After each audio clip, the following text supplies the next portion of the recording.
Hello. Pardon. On était en train de parler anglais avec les techniciens. Bonjour I'm à tous. very sorry, we were talking English with the technician. Hello, Donc, everybody. je vous So souhaite la I bienvenue à la wish you session a nice and warm du financement welcome des chaînes de for valeur the agricole au bénéfice des financing at petits the exploitants. value chains for the small SMEs, small Donc, on va commencer product par producers. So we're going to start introduire in order to rapidement introduce rapidly the I'm very sorry. I've got a technical problem in order to show you my presentation. So we're going to talk about the voilà. small farmers. Pour introduire rapidement In order to introduce rapidly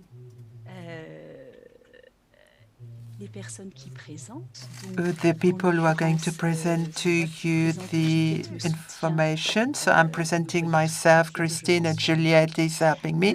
You can see both of us at Nous the moment, sommes, and nous we travaillons toutes les are deux ensemble working à Aarhus depuis together de longues années, at puisque RUS for quite a few on est toutes les times deux arrivées because en financement par we intérim. both arrived on Pour site moi, and c'était we've been en working both with 1993, Horace. For me, it was in à la fin d'un '93 séjour au Mali et after a long à stay ce in Mali moment-là, and during an assignment BNDA. that was done for the Et Juliette, BNDA.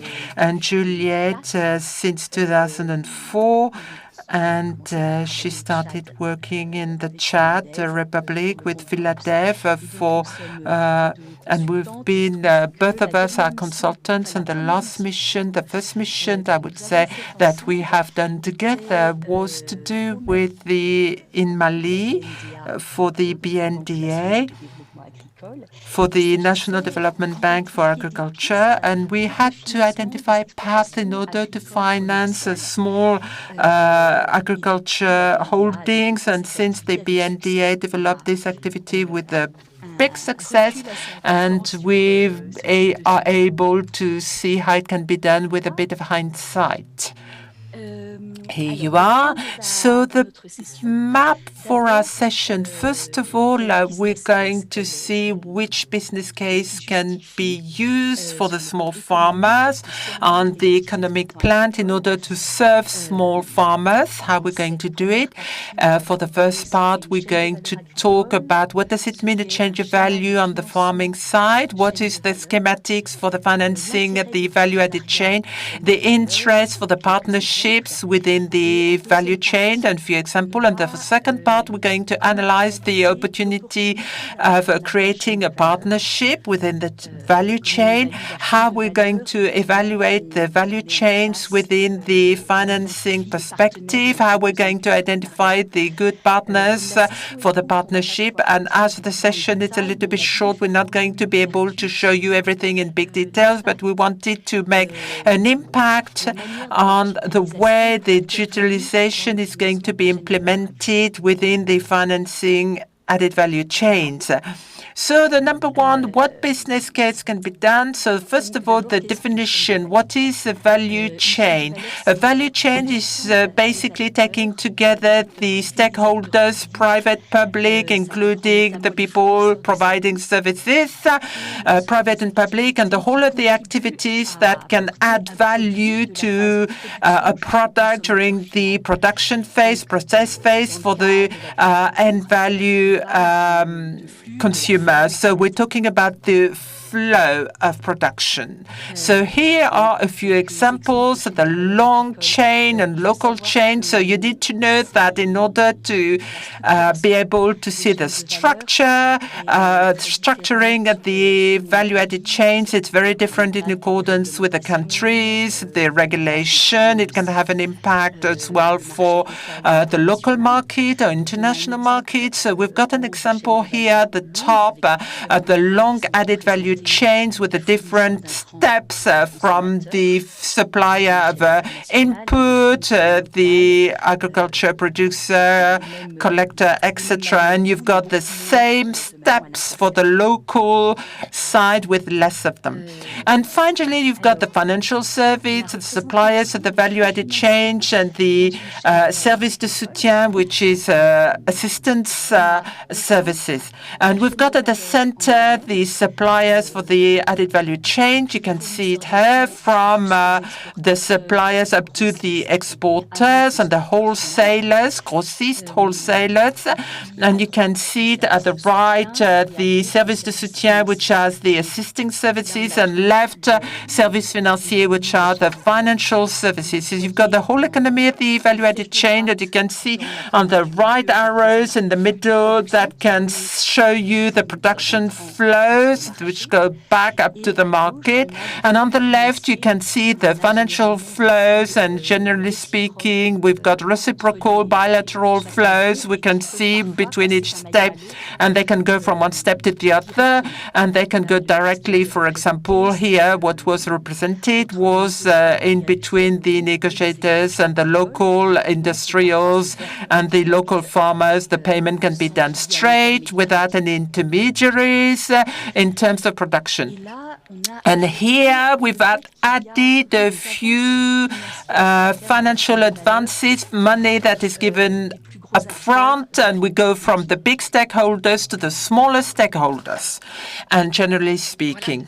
So that's what, and then Juliette add as well, if I can add a little something and share an example with you. For example, it's true that when we look at these schematics, we can see that we've got a linear chain and a linear flow between the different stakeholders. But I would like to say that sometimes the chain is not very linear, and sometimes you can have some stakeholders that can come and be grafted sideways. It's not always linear, and it's quite frequent, for example, that the industrials, for example, are implemented within the technical assistance or the supplying the seeds, for example. So we don't necessarily have that linear formula, but sometimes I wanted to share, for example, the example of Usaka in Central Africa that had different activities, and they had a milling installation in order to produce flour, and they wanted to use it from raw material, and they were using corn or maize for the American term, and they were doing it upstream within the chain in order to accompany the producers, in order to help them to accompany technically the producers within the process. And they wanted to buy seeds. They wanted to buy seeds as an input, and they wanted to do, for example, to give tractors, to learn tractors. And they had a financial loan that was given to them and that was used at the time in order to be used for these assisting services to the producer. So that was for you to be able to see what can be done. Thank you very much, Juliette, for this illustration. And now I carry on, say Christine. What are the main difficulties that can be asked within the added value chains in the agriculture production? First of all, we are talking about the production. So regarding the small farmers, of course, the first problems that we are having is often the access to the financing is different. It's differently done, depending for financing the man hours, the workers that are working on the farms, and in order to gather the crops, for example. And sometimes we can have a difficulty to make it lucrative, to make it worth it. And sometimes for the suppliers at the input entrant, sometimes they have a lot of difficulties in order to supply the chain because they don't have enough finances to do so.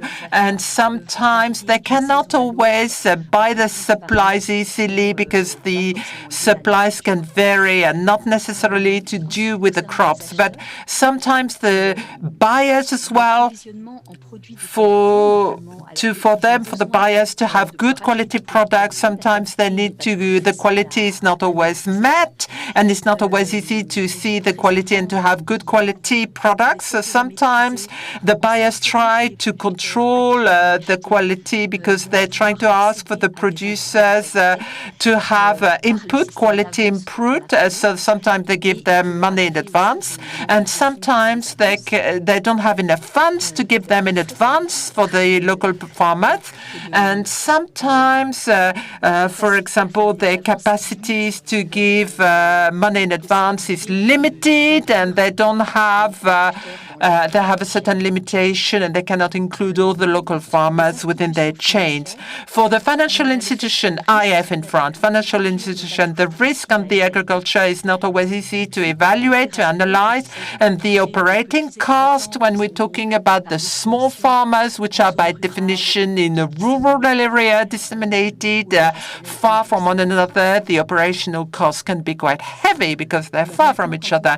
Now we're talking about post-récolte, so that means post-gathering the crops. The difficulties from the small farmers is first to have access to the market, and that means that they've got a risk to the crops because the crops are perishables, for example, and often they do not have the access to the necessary equipment to transform or stock the crops. They haven't got the availability to buy them or the availability to use them, and sometimes at the time they're gathering the crops, the farmers often don't have enough funds and they sell it at a lower cost for people who take advantage of the fact that the producers need money at the time and they give them lower prices on the market. Regarding the buyers, acheteurs, buyers, you can see sometimes they don't have enough funds to pay the local farmers directly, and sometimes we have the side selling, so they do sales that are not planned within the added value chain. For example, they received money from an input that was they were financed by a buyer, and they're going to sell to the people who come to buy their production instead of reserving to the buyer who gave them the money in advance. So in French, it's détournement des ventes, so the crops are not sold to the right buyer, but to another one. And the cost of transport as well, and the logistic, because the payment is made in cash, and in most of the cases, the payment being made in cash, straight to the producer, to the farmers, are made in cash. For the financial institution, IF in French, we still have the operational cost in order to finance the commercial process. In all cases, we have a system, a warranty, a guarantee, a financial guarantee that is made for the stocks, and we can have a problem regarding the reliability of the warehouses. And sometimes we can have a problem regarding the reliability of the accounts because sometimes the financial guarantee, we're not sure about the reliability of the accounts used by the borrowers. Now we're going to do a little poll, and we're going to make a little poll. So we would like to know your point of view regarding what are the main breaks that stop the financing for the farming added value chain. So for that, you need to go to the chat. You need to go to, you've got a tab which is called poll, and on it you can see poll. What are the main breaks that happens within the finance of the added value chains for the farmers? What are the main breaks? So we're going to give you a choice of 5, and each of you need to choose it within the context and what you know the local situation. What are the 2 main difficulties that are the most important for you that stop the financing of the value chain? So I can see that the poll doesn't seem to be displayed. Juliette, can you see it being displayed? It's gradually coming up, but I cannot see it myself. Can I let you, Juliette, do it? Because I cannot see it, because I'm going to read the choices, because they're not displayed for me. So Juliette is saying the first, the risk linked to the farming production. The second is the production is sold to the wrong person on the market, linked to the activity of the productant. The third one is the farmers are not solvent. They haven't got enough financial guarantee. The fourth one is that the activity for a financial institution to give credits, to give loans, does not give enough, is not financially viable for the farming activity. And the last choice that exists is the difficulty to have reliable financial information from the farmer. So maybe some people of you are able to tick, so we are asking you to tick the main two. Some people maybe want to choose more than two, but the idea is to see the risk and the main breaks that exist and the main impediments to the finance that can be done for the financial financing today for the farmers. So we have already seen a few votes that have been made, and that we can give you a little bit more time for that. And here it is. Ce qu'on veut voir ici, c'est comment le schéma What we want to find out is how the different value chains can face up to the obstacles that have been identified. I think our English-speaking participants have already given 3 answers.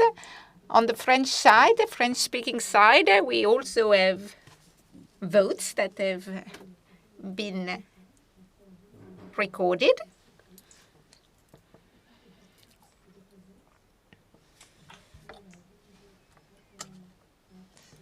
A priori, d'après les inscriptions, il y avait un grand nombre de participants d'institutions We financières. thought that there were a lot of participants from financial institutions. If we looked at the registrations, so we are hoping that the representatives of these financial institutions will vote on this question.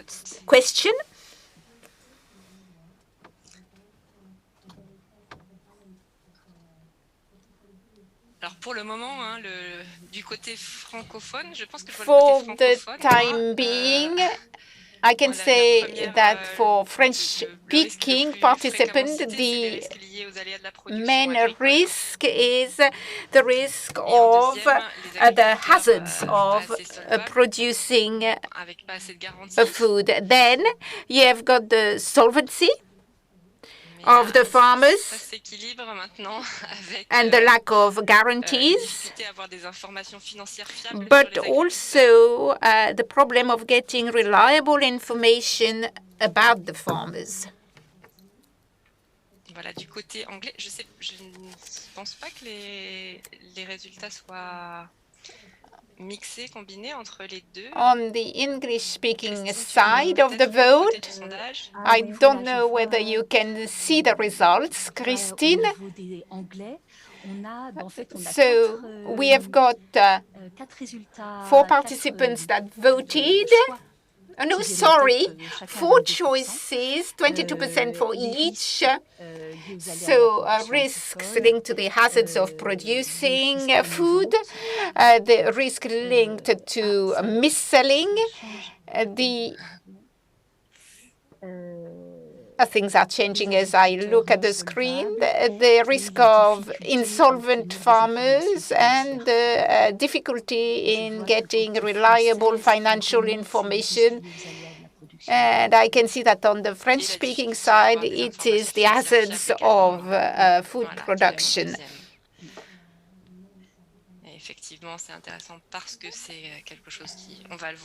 And we shall see in a moment that we can find solutions through various approaches of the value chain. Thank you for participating in this poll. We shall now move on to the financing of the value chain.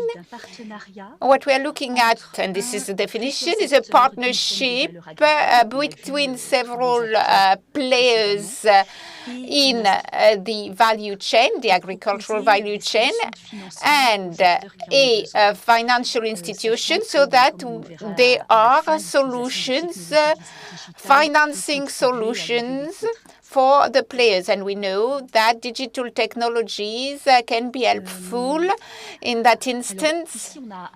We have got an example of what the financing scheme can be for the value chain. We have the financial institution on the left, the input providers on financial institution on the right, the input supplier on the left, and you have got in the middle what we call an aggregator, which put the other two in touch. And the aggregators can be very diverse. In West Africa, it's very often organizations of producers, cooperatives, but we also can see other players. In French-speaking West Africa, we can see aggregators that are also buyers. So they work via private players that are the link with the producers for getting the input and also collecting the harvest. And you can also have aggregators that are central players, so they can be an industrialist or a huge producer that has gathered together smaller producers. So the financial institution gives the loan to the aggregator then gives it to the smaller producer. Very often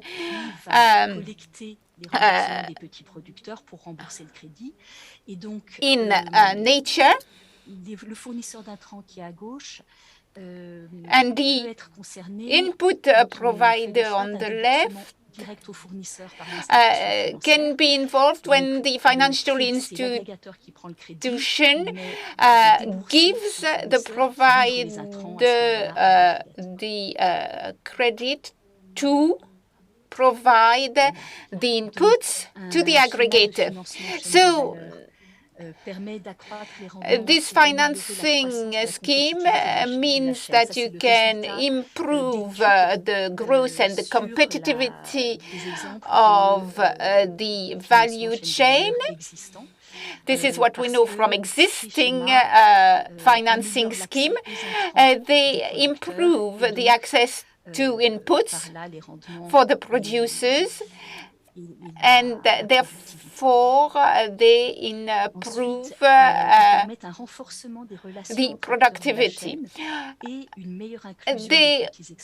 These schemes provide a better relationship between the various players. They also improve the income of small farmers, and it is also a new point of access to the market for the financial institution. And it is not because we talk about financing the value chain for small farmers that the financial institution gives the loan directly to those small farmers. This is in fact in a minority of cases that it happens. As a general rule, the small farmers are indirect receivers of that financial loan. Another point to take into account is that if you look at donors or large companies or even all the actors, all the players, what's an important point for them is the impact of the climate change. And therefore, to fight climate change, it's important to promote agriculture that is called climate smart agriculture. And financing can be a tool to promote climate smart agriculture. I have just explained how the value chain works for smaller farmers, and that could be the basis of diversifying the crops, of diversifying the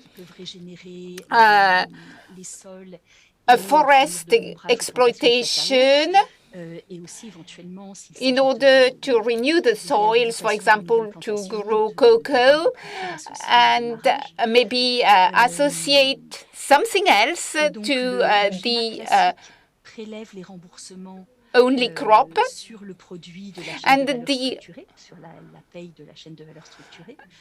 financing has an impact on the structured value chain, but diversifying production means that you can provide further income for food or other types of agricultural production. We must have some flexibility as far as paying back the loan is concerned, maybe pay back the loans earlier than planned without any penalties. So the use of financing of value chains is that you can have sources of financing that are specific and that can be an incentive to reducing and reduce cost. The financial institution can then have a role to play in the transition of agricultural system. You must, of course, take into account all the needs of the players to make sure that you take care of vulnerable small farmers. For example, we talked about the fact that the harvest may be sold at a very low price.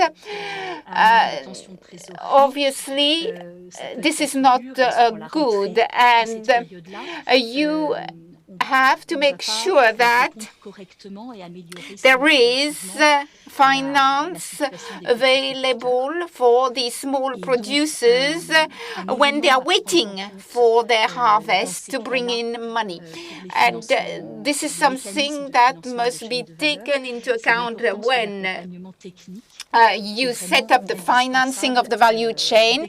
There must be technical support provided, especially if you're talking about adaptation to climate change. And on this topic, Christine, if I may, there are lots of players in the sector of climate smart agriculture.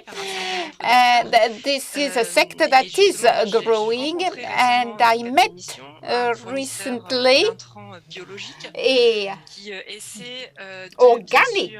organic input provider who is trying, obviously, to convince farmers to use those organic inputs. The interest here is that the farmers realize that it does work to use organic inputs. très intéressant.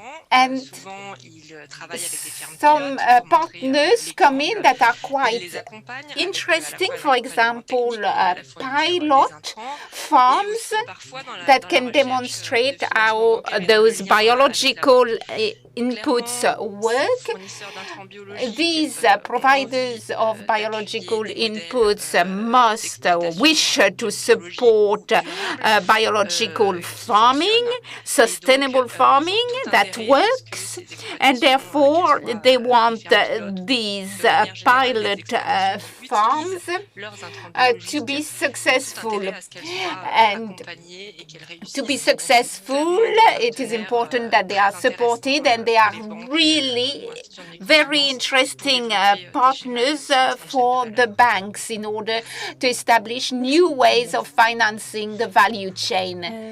Donc on va passer We are now going troisième to sous-partie, move to quel the est l'intérêt third du partenariat part, chaîne de valeur. the interest of establishing partnerships for the value chain. Donc comment est-ce qu'il va apporter So, de la valeur how ajoutée will à une that institution add financière et value lui for permettre the de financial mieux servir institution, les petits exploitants and how agricoles. will that En enable fait, the on a financial trois institution to types better d'impact support de ces the schémas de farmers? financement. There are three Un types impact of sur le impacts risque of crédit, this un type of impact financing on the credit opérationnel et un risk, impact sur an la operational rentabilité. impact, and a profitability Alors d'abord impact. sur le risque If we crédit. look at the credit risk, On a first of all, une diminution there du is risque a de l'activité agricole low en elle-même.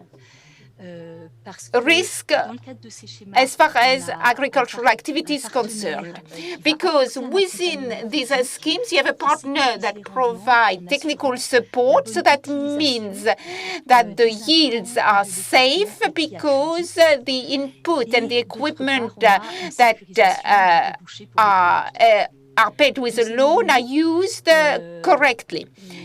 And there is also safety for the produce, for the farmers, safety of selling those produce. When you're talking about alternative guarantees and the use of those, the risk can be shared with the aggregator or other players. For example, they will take 10% of the reimbursement of the credit, they will guarantee it, or there could be a system with stock credit, so that you will have a guarantee for the goods that have been acquired via a loan. Then how to make sure that the reimbursements are secure? We have already talked about the direct amount that is taken from sales, and there is also the risk of side selling. Obviously, it depends on the context. If you look at cotton, we have a product there which cannot be sold maybe to very different uses in a given country, so there is little risk of mis-selling, but for other produce, it is much more possible. It is therefore important that there is trust between the producers and the aggregator. And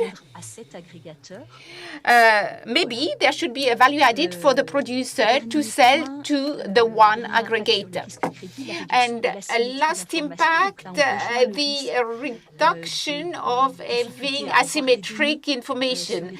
This is in fact linked to the risk of getting data about the small farmers, which we mentioned earlier on in the little poem. tool, the aggregator can provide data which is general data on the sector, on the trends of the local or international market. They can provide data about the production and sales of the farmer, historic information.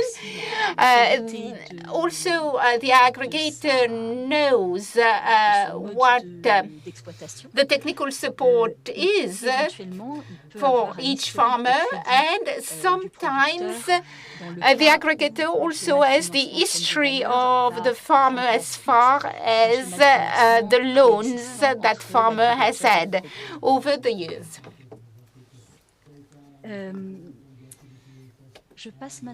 I shall move on to the operational impact of a partnership for the value chain. The aggregator is represented by a factory. Obviously, it doesn't need to be an industrialist. It can be a cooperative, or as I said earlier on, it can be a larger producer, or it can be a buyer stroke exporter. We said that an aggregator can be a number of things, and we have shown as a little pictogram a factory for the aggregator. The credit process is on the left. Those are operations that are carried out by the financial institution as a rule in order to provide a loan and to make sure that it will be reimbursed. In the partnership for the value chain, a large part of these operations can be taken over by the aggregator or by the aggregator in collaboration with the financial institution. Through this partnership with the aggregator, you do not necessarily need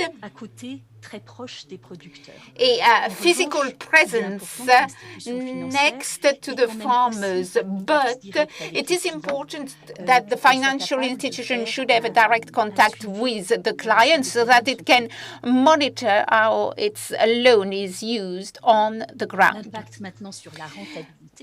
Next, impact on the profitability. We talked about the reduction of the risk and reduction and the impact, the operational impact. When you reduce the risk, it means you reduce the costs linked to the risk. We can have also a reduction in some cases of the refinancing costs when you have an aggregator or a partner in the value chain who have a term deposit in the financial institution as a guarantee. And then you can get access to specific finance at a better rate for smaller farmers. And all this means that the cost of credit is lower, therefore the interest rates. So reduction of the interest rates or possibility to make an activity profitable when it was not profitable before. On the right, we have an example of the result of several studies that have been carried out about the value chain for microfinance. So, impact of the microfinance in UEMOA. You have an interest rate whose ceiling is 25%.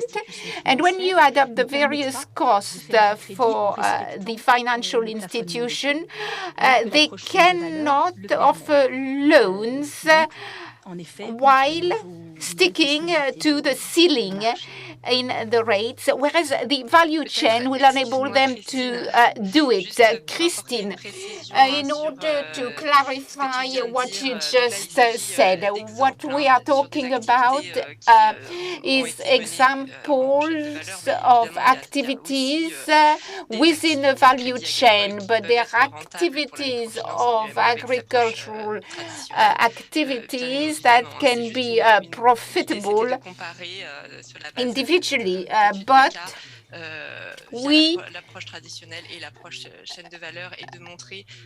compare you can see there are two bars, the traditional approach and the value chain approach. But you mustn't generalize the results for the cost of agricultural loan in the framework of microfinance. Thank you for clarifying this point, Juliette. We will now move on quickly to two examples. First example, a loan in order to help the cotton sector in Mali. And this is a loan given to large producers who have at least 20 hectares to farm.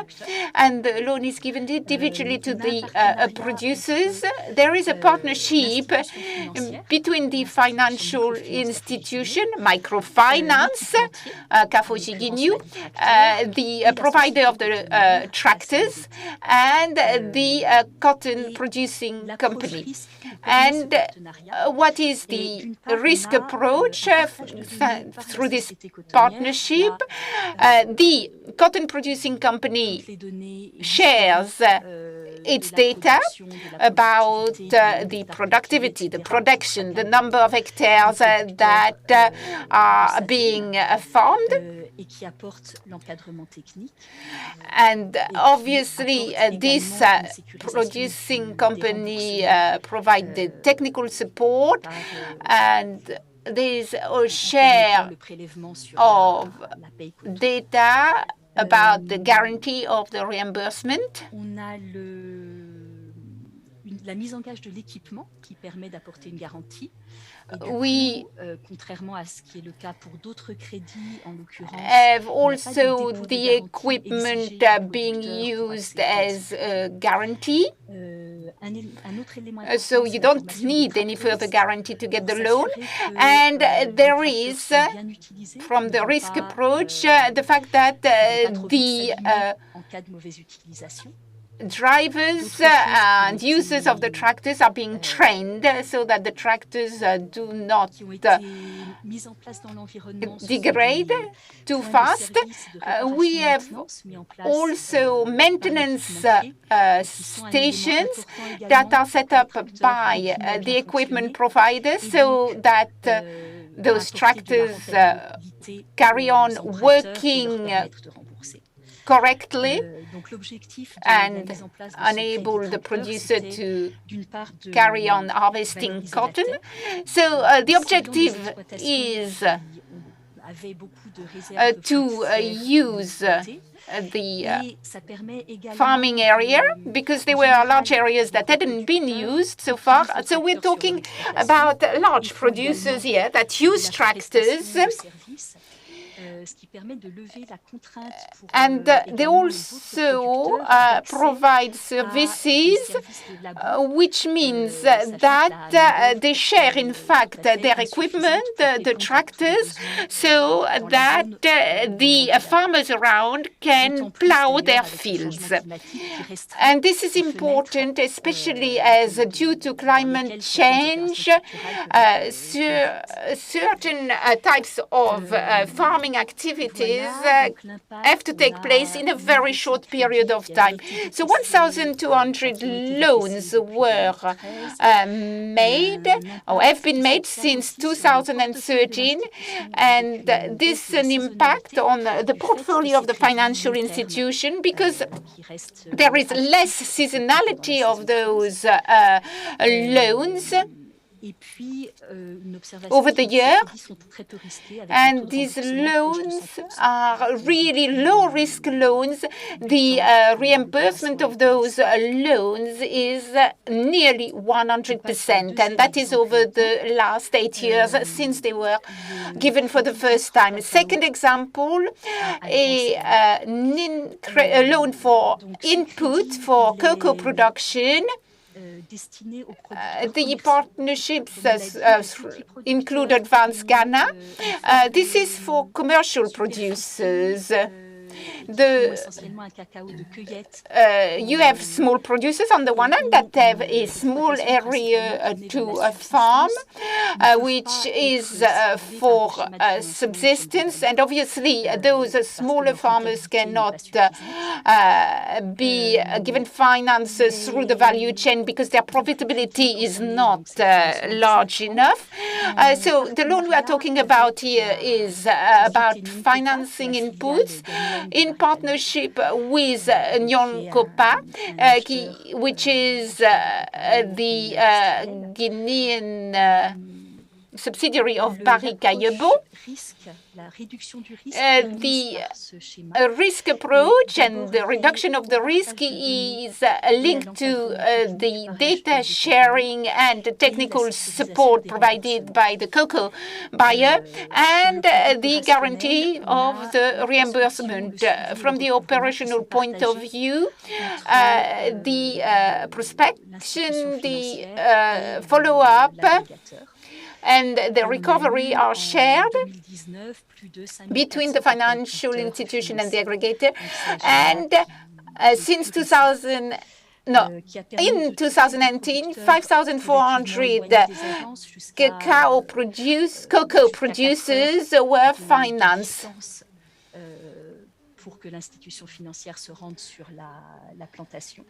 And we have had loans made to farmers, cocoa producers that are 4 hours away from the financial institution.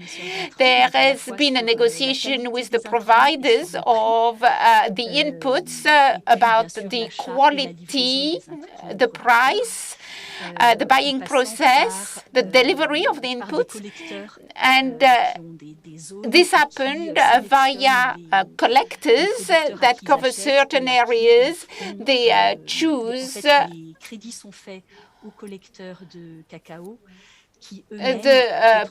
producers. That the collectors choose the producers that they will buy the cocoa from, and the loan is made to the collectors. Juliette, I would like to remind the participants that if they have questions, they shouldn't be shy and ask those questions via the chat room. You have got a button that says questions. And obviously, you can ask your questions, and we will read them and try and answer them. But please do ask the questions as we go along. Merci, Juliette. Thank you, Juliette. In order to analyze the opportunity of a chain of value, we're going to look first how we can appraise the value chain within the financing, because a financial institution may develop the financing of the agriculture in order to, so that in some countries we've got one or more than one added value chains. In other countries, you can have several value-added chains. And the question is really how, in order you're going to be able to look at the opportunities for the chain values in order to have partnerships. So in order to analyze the value-added chain, we're going to have 3 purposes in order to do it. First of all, we're going to evaluate the solidity how resilient is the value-added chain, and to see the inherent risks for the value-added chain. Then the second one, we need to understand the relationship, and the interest of the protagonist. We need to see, in order to see within the nature of the schematics, and we're going to see where we're going to have problems. For the third one, to identify where we're going to have some bottlenecks.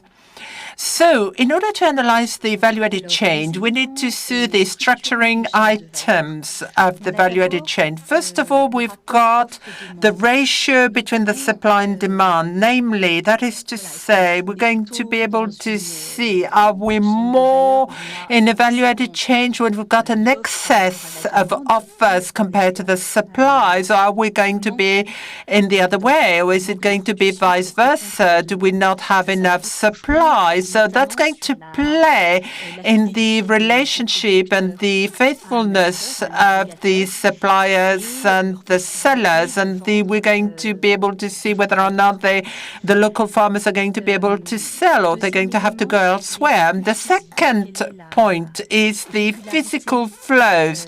How regular are these for the flows of goods, in order to see about the exchanges? Are there any faithful long-term relationships? Do we have, for example, long-term contracts, long-term agreements? What are the prices? We're going to see the third point, the financial flows. We're going to see the payment terms and conditions that exist for the pre-financing, the delays for the payment, like we've seen it before, when the money is advanced, commercially speaking, or when, for example, we've got more informal financing, or whether or not it's financial institutions that are financing. What are the delays for the payments when we talk about commercial exchanges? Where is it located? Then we're going to see for the next step the level of concentration for the chain. For each step, how many protagonists do we have? What are their size, caliber, needs? For each step, to see it within the links, the variant links in the chain. Then the next step, we're going to be able to look at the modalities in order to set the price, the terms and conditions for the price setting nationally or locally, to calibrate the risks in terms of pricing. How can we control the risk? And finally, the degree of incorporation of them in the chain. Regarding the export, namely, for example, we can observe that the buyers have more and more a tendency to incorporate the chain in order to have sufficient quality and supply. More and more we have within the local and international market. We've got requirements for the traceability of the products, to see in which condition the production, the agricultural productions were made, the crops. We've got labels. We need to see whether or not it's fair trade, etc. We want to have a multitude of labels for organic, single brand, etc. So we need to be able to trace the product up to the source when we incorporate it. And all of them need to be incorporated within the links. So these are the explanations. And also we need to note as well regarding the supply and offer, the quality. The quality is very important, because we can have a big demand for some quality, and sometimes we haven't got enough demand for other products that are available of good qualities. And when we look at the value-added chain, sometimes we haven't got the outlets locally, because we need to take into account the competition from the imports which are not necessarily at the same quality at the national level, but they can influence the national market. So that's a remark, because when we appraise a value-added chain, we need to be able to see that it's not necessarily the equivalent to a sector. We can have several chains within a sector. For example, we can have an added value for the rice, for example, the rice added value chain that can play with different stakeholders for corn or, for example, different types of rice. So we've got different protagonists, different stakeholders, different type of financings that can come at play depending on the different types of the links within the value-added chain. Then we need to be able to evaluate the added value chains within the perspective of making the financing. We've got 4 points of concentration, 4 poles, 4 clusters that are linked to one another. First of all, the structuring of the value-added chain, the matching between the different characteristics of the financial institution and the value-added chain in terms of values, needs, and then the potential for the market and the risks for the speculation. The potential of the market, I'm talking about it from the financial institution point of view. And then first, for the structuring at the value-added chain, we need to be able to have more or less a concentration of the intermediaries that can come and play in order to facilitate, to create problems, in order to set up mechanisms, financing mechanism. We need to look at the organization and the way the organization is made in terms of time and space to see if we can have internal financing already made within the value-added chain, and also to be able to see whether or not it's negative or not, if there are some mechanism of financing, because we need to have a need for financing within the added value chain. The financial institution can come and complete the whole of it. They can complement it, complement for the internal needs, for example. Then the environment, legal and state environment, it can have a huge impact on the value-added change because, for example, when we have different constraints in terms of selling, for example, selling solely to specific buyers within the country. For example, we can only buy the production only if we transform part of it locally. If we process some of it locally, sometimes we have to take into action the legal framework of the state. And then the second point, matching between the needs of the financial institution and the value-added chain. We need to be able to see what are the financial needs that the financial institution needs to cover, what they can cover in terms of financial needs, in terms of amounts, and in terms of maturity for the needs. It needs to be able to match to the financial resources that the financial institution wants to invest within this mechanism. Then we've got the territorial matching between the sectors and the financial institution agencies, and whether or not they are present locally, because we're not talking necessarily about agencies that have cash on site, that can welcome public, that can have a face front with the public, but we're talking about agencies that can have a light presence in the country, but are mainly there for credit financing. And then the matching, we need to match the opportunities in order to create partnerships, to see if there are some actors within the supply added value chains that are going to invest themselves into the value added chain, and that they can facilitate and the transmission of credit, the granting of credit. Then we have the potential of the market. By that, first of all, like we've said it before, we're going to target the local small farmers that are doing it commercially. We're going to appraise the number of farmers to see if it's worth investing, if we can create a mechanism adapted to the local needs. We're going to see the trends in terms of consumers trends to see whether or not the market is increasing or decreasing. What is the future of the market?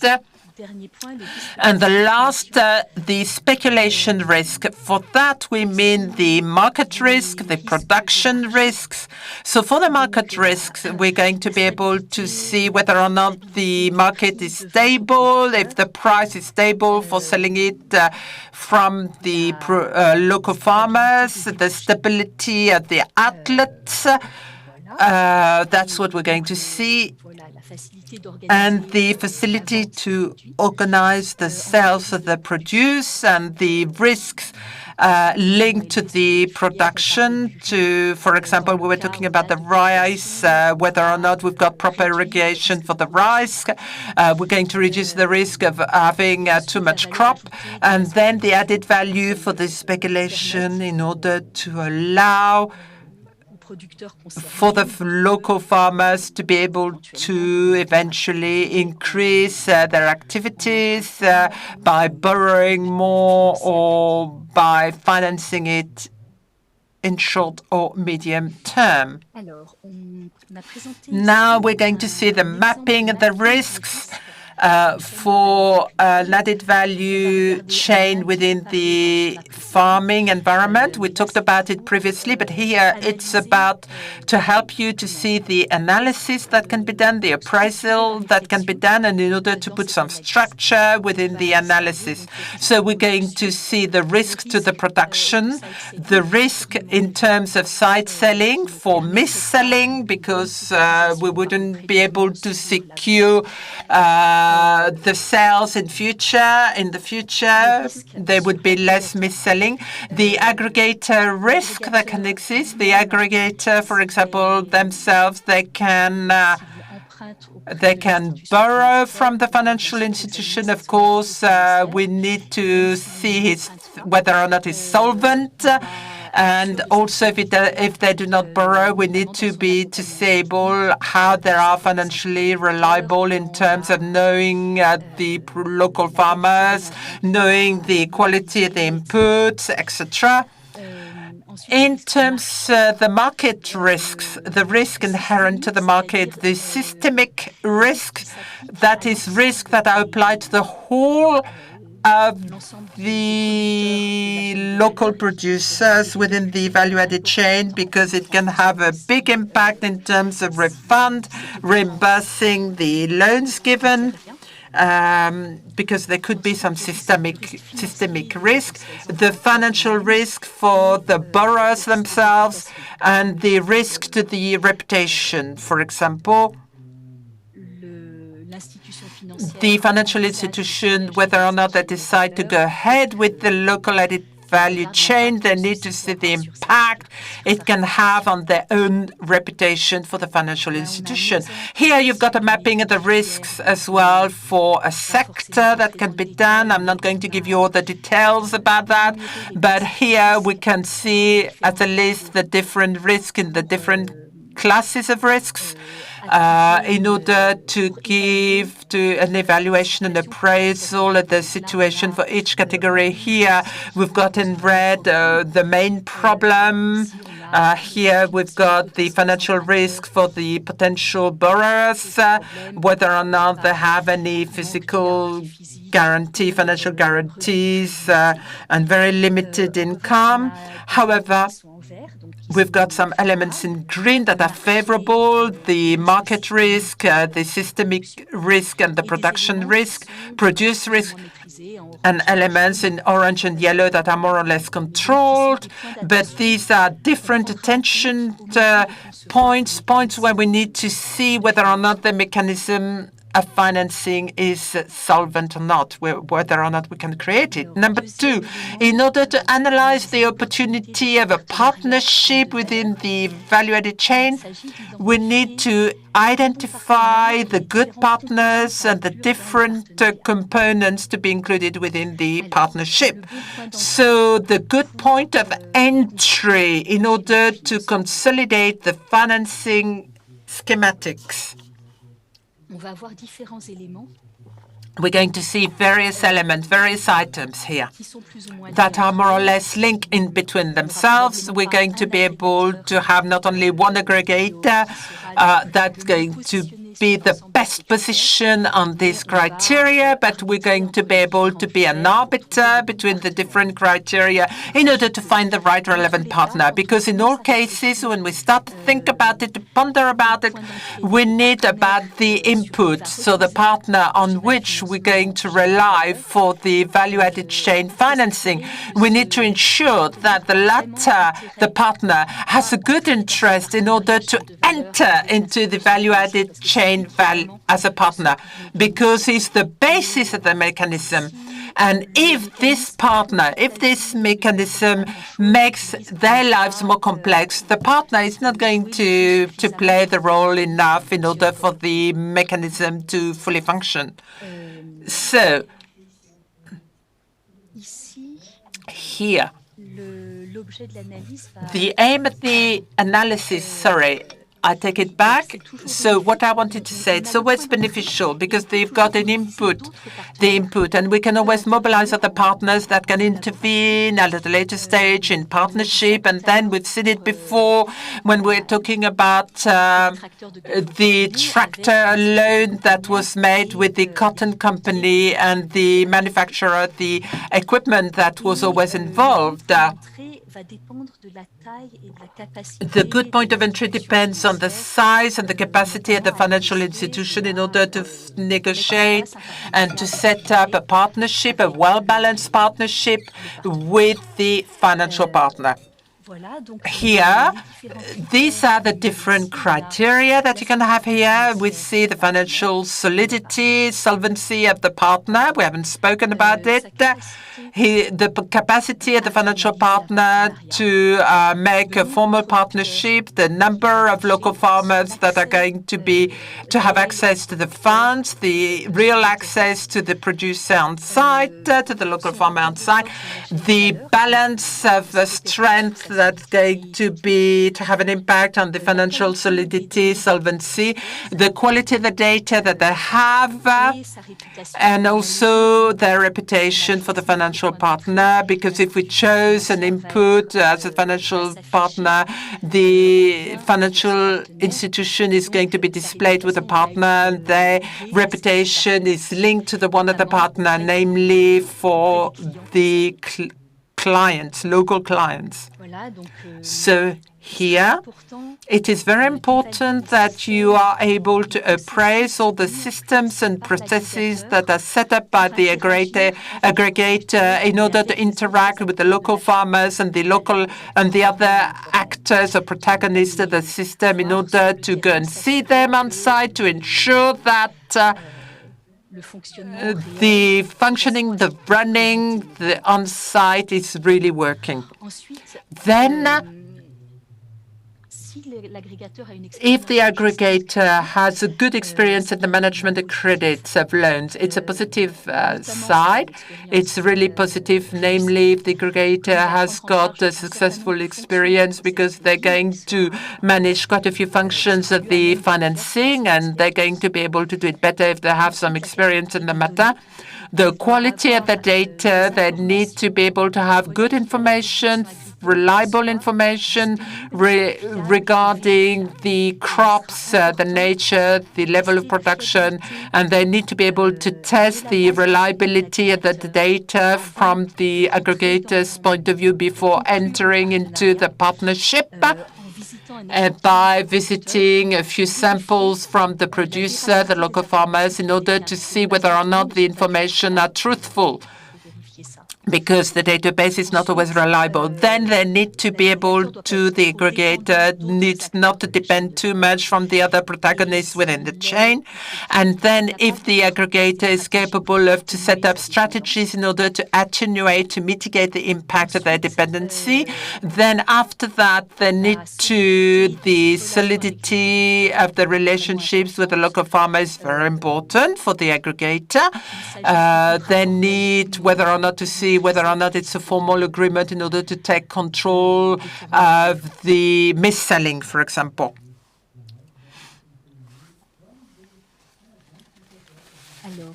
Then we're going to look closely at the different components of the partnership. We've got number one, the credit risk sharing. Number two, data sharing. Number three, technical framework. Number four, terms and conditions for payment. And finally, the implementation of the operation. Number one, the credit risk sharing. This means that it's an important item in terms of sharing the credit risk in order to have a good working system and for the aggregator to be fully incorporated, because it's not always present in all the schematics, but when it is, it's a very good item when it's positive, for example. It allows us to align the interests of the different parties between the aggregator and the financial institution to be refunded. It allows to have less requirements from the financial institution in terms of collaterals and financial guarantees. It can be done in different forms, an agreement to share the risk, or simply it can be done within the terms of the financial institution. Number two, the sharing of the data sharing. For here, there is precise nature of the data to be shared. It needs to be specific within the agreement with the local farmer, because it has to be data inherent to the local farmers, and the frequency and the terms and conditions that the reports made must be precise. The technical support, the third point, technical support, which is very important. Technical framework, it's good for the good running of the added value chain, in order to have a good use of the inputs by the producers, the local farmers, to change, for example, to improve the technical itineraries, and to the terms and conditions of the frequency of the technical framework needs to be fully stated, fully precised, in order to, depending on the cases, of course, but in order to either have a technical framework that was done already before by the aggregator, or to have something specific set up specifically within the added value chain mechanism. Number four, the payment terms and conditions, how long it will take for the payments to be made. Here, it's the terms and conditions of the payment that are to be negotiated within the schematics between the three circles. We had a disbursement that was done, décaissement français, disbursement, and it was very frequent to have a lapse between, for example, terms and conditions, the delays for the payment. If the payment of the inputs can be made within 30 to 60 days after the deliveries of the inputs, for example, as it's often the case for commercial transactions, it would allow for the financial institution to be able to mobilize the resources only at the time when they're going to pay the supplier, and not at the time when they set up the credit, the loan, which is at the deliveries of the input. It would allow to have some savings in terms of refinancing. Regarding setting up, implementing the operation model of the schematic, it's very important to describe precisely all the different processes that are to be implemented in between all the parties, the interaction between all the protagonists, the financial institution, and all the other partners. It is important to train the teams of the partner and to control control what they're doing.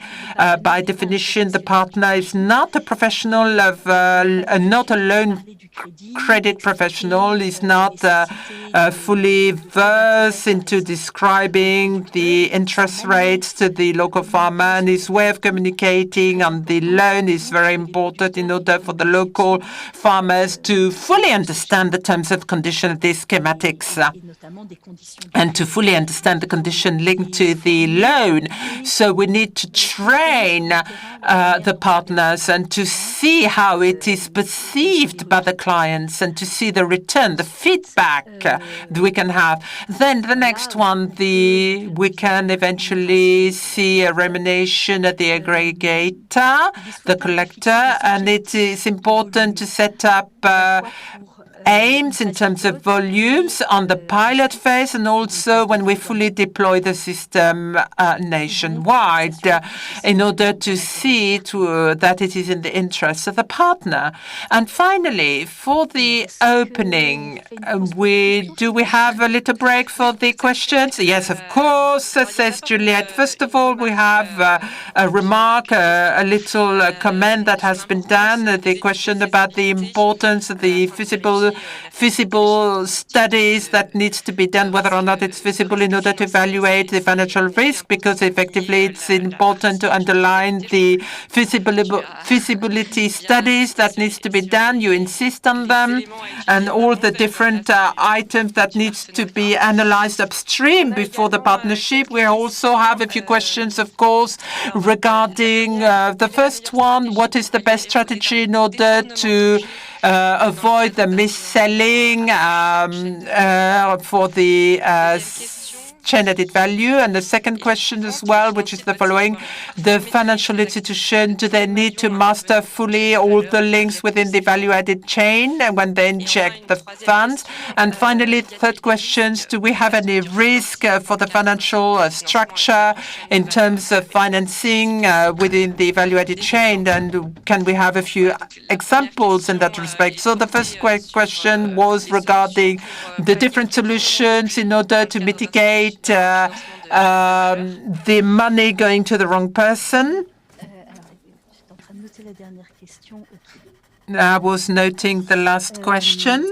So yes, effectively, for when the money goes to the wrong person, often the first question is effectively to the disbursement that is made to the supplier, and the disbursement that is made in terms of nature, and this needs to avoid any embezzlement, and it's not a strategy that can reduce the risk of embezzlement, because sometimes we can see for the local farmers that have some tension, some stress in terms of their cash. They need to see urgent needs to match urgent needs, so there is a risk for the money to be put at the wrong purpose, for the wrong purpose. And regarding the purpose of the value-added chain, what can be done, and we're going to talk about it a little bit next for the next part. Effectively,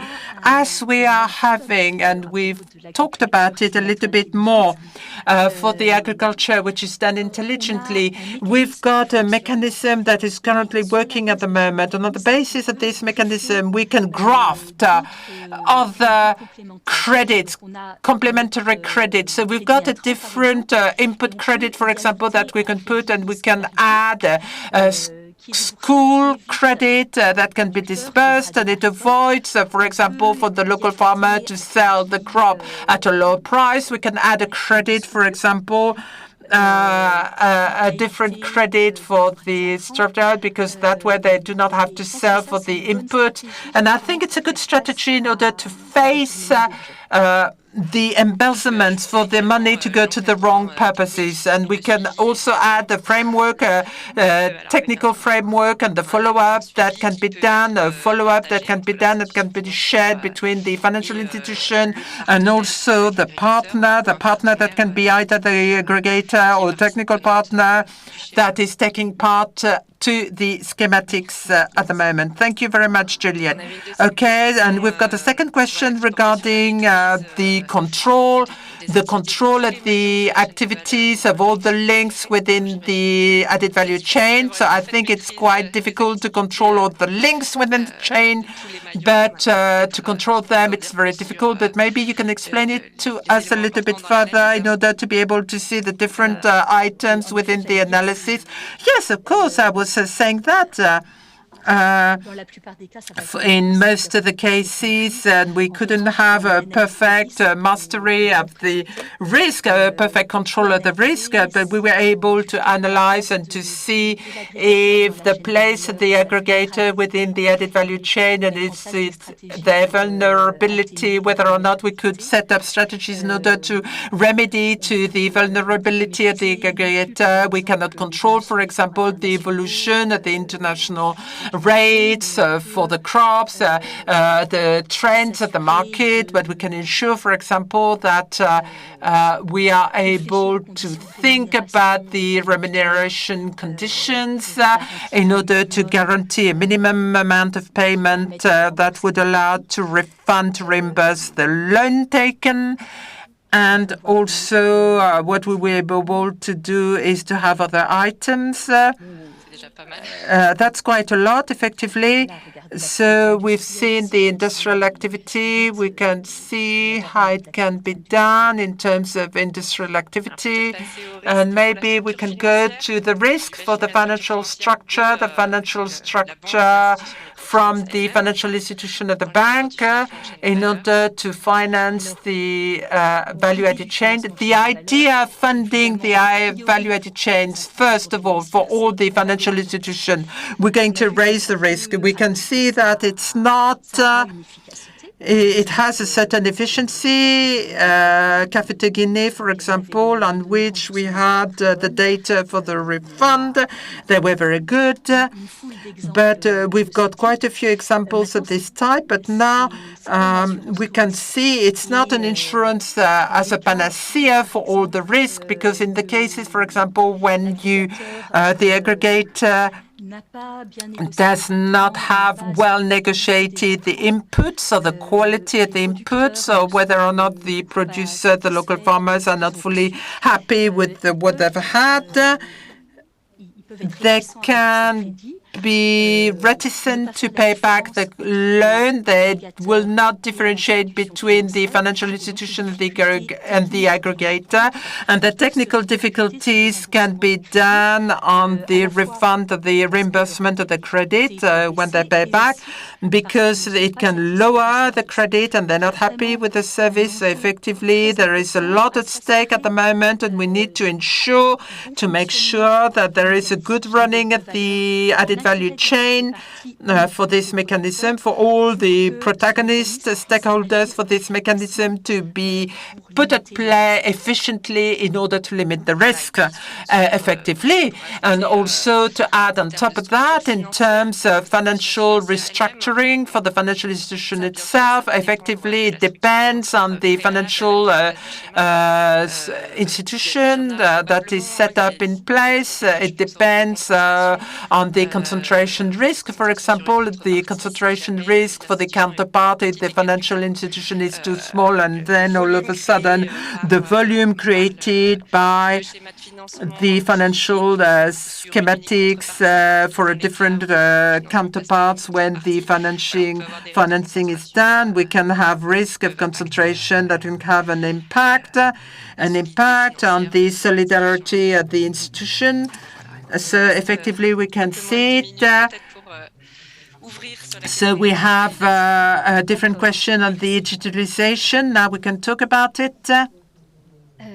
Alors bon, je commence par quelques chiffres clés qui sont peut-être connus, mais qui sont intéressants. I can talk about a few key questions that are known that we have around the world. The figures from 2018 and 2,000 people who were living from the family production, and they were talking and they were selling for $2.2 billion of production amongst themselves, amongst these 2 billion of farmers that were living like that. We have more than half of them that have got a mobile phone, 17% a digital purse, and 4% that have received digital money for their crops. So these figures have certainly improved because it's increasing rapidly within that, but we've got a lot of the farmers who have a mobile phone and only 4% of them who have used the digital platform in order to sell their crops. So we can see here that there is a huge potential in order to develop these digital payment platforms within the added value chains. And the different dimensions of the digitalization that exists at the moment regarding the financial institution point of view, we can see that from the financing point of view, we've got the digitalization of the financial flows, the digitalization of the contracts and agreement, or the digitalization of the analysis and credit decision making. And all of that can be reinforced, consolidated with the digital with different flows of information on the climate, on the prices, on the various platform of information and selling platform that could facilitate the different relationship between the various stakeholders. First of all, for the digitalizations of the financial flows. For the digitalization of the financial flows, what is the interest within the farming system to see what could be done? For the producers, for the farmers, we can reduce the cost of withdrawals because they don't have to go there to use transport to get cash and the risk link with the transport of cash money. We can also give access to financial complementary services and products. We can give savings accounts, for example, and give credits, for example, credits in cash credits, cash loans.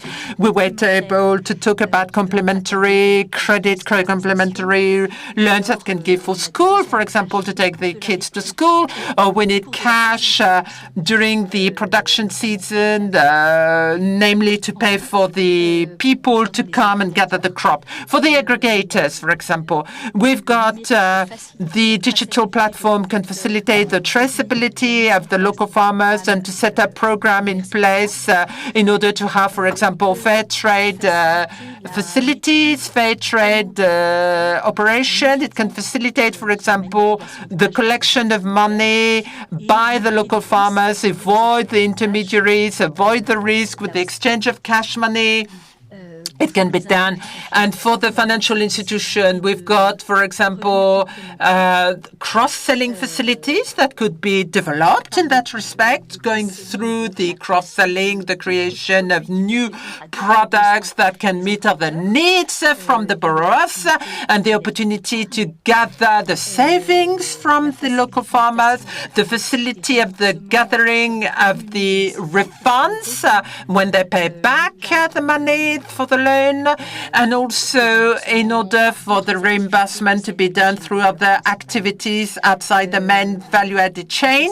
And also it facilitates, for example, collection funds, collection accounts in order to have scoring, to be able to give a value, a traceability, to have a history of the information on the payment trends of each protagonist within the system, and also to be able to have the information flows that doesn't go through intermediaries. So knowing that we've got two main challenges. Number one, two challenges for the digitalization of the financial flows. Number one, the acceptance by the local farmers of the system, because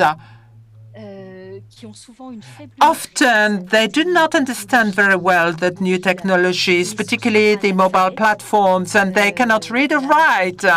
So there are quite a few questions in terms of making them aware, training them, showing them how to use the adapted interface. And also for the local small farmers, they do not trust very much the financial institution. They're quite reticent to any change. So the emergency credit is quite a good way of getting their acceptance. And at least they can try and test the digital platform. And the second challenge is the digital ecosystem are not sufficient. And electronic money, for example, the problem of funds in local rural areas when there are a lot of concentration in terms of crops. So sorry to bother you, because we've got three questions that have arrived, and I think it would be quite good to deal with them, even if we cannot go up to the end. It's regarding the digitalization, which is quite a nice opening topic. Comment on what was done on the misappropriation of items, which was to see if there are other strategies in order to avoid the misappropriation of items from the aggregators. Another question regarding the question about the risk and the misappropriation from the credit worthiness agencies that would put credits with the farmers. And finally, in the financial institution, should they take into account the risk of financing the strong link with the added value chain, even if the value-added chain has got some weak links? So it would be quite interesting to answer to this question and to see what can be done, because we are at the heart of the topic. So misappropriation of the purpose of the funds at the level of the aggregator, which we have seen examples of. The first solution you mentioned earlier was the direct payment to the provider, to the supplier. The aggregator, quite clearly, is a point where there is a risk. We already mentioned the financial strengths of the aggregator, but you must also insist on the experience of the aggregator, on his technical competence. So the aggregator must be assessed properly, and it is quite clear, says Juliette, that if the aggregator is interested in the financing scheme, he won't be interested in misappropriating the purpose of the loan. Now, how do you control all this? It seems to me that the loan agents are better controlled through the financing scheme that includes an aggregator. I don't think there is any specific problems and any interest in creating, inventing new farmers. No, it's just that there could be collusion with the aggregator to create farmers that do not exist, but controls can be put in place via the financing scheme of the value chain. And your last question was financing the strong link of the value chain when there is and there are weak links in the chain. I don't think I can give you a general answer there. You have to look at the consequences of having weak links in the chain. What is the risk that they represent, and how can you mitigate this risk? Juliette? Unfortunately, we are reaching the end of our learning session. We shall have to conclude. I would just like to mention the fact that we have not looked completely at the impact of digitalization. It would be a good idea to look at the slides that will be provided on the platform, and you will be able to look also at the session on digitalization and digitization, which was taking place in parallel with ours. Thank you to everybody, and I do miss the face-to-face being via a en chair et en os.